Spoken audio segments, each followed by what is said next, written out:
US inflation pressures are showing fresh signs of intensifying. Import prices surged in February by the most in 4 years. The data is now raising concerns that inflation could remain elevated for longer, complicating the Federal Reserve's path on interest rates. Here's a breakdown of what's driving the surge and what it means for inflation and policy ahead. Take a look.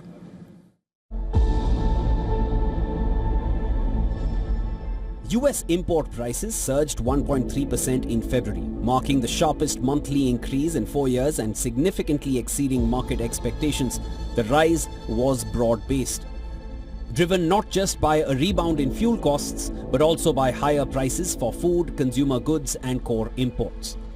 Fuel import prices alone jumped 3.8%, while food prices rose 0.8% across categories, including vegetables, meat and oilseeds.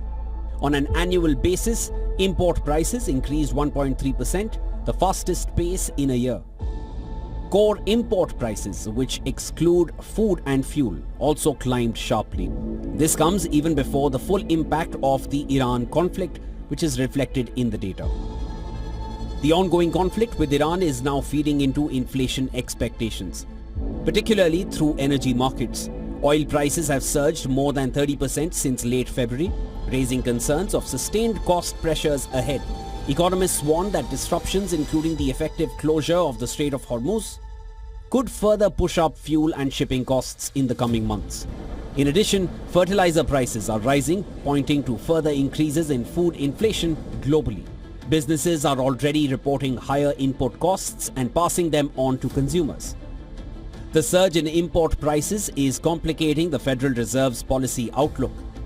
With core inflation expected to remain elevated, the central bank is likely to remain cautious on rate cuts.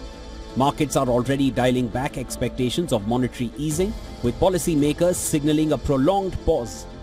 Meanwhile, tariffs remain a structural factor, with studies showing up to 90% of tariff costs being passed on to domestic prices. While tariffs have boosted federal revenues, their broader economic impact remains limited. Business Bureau, WION World is One.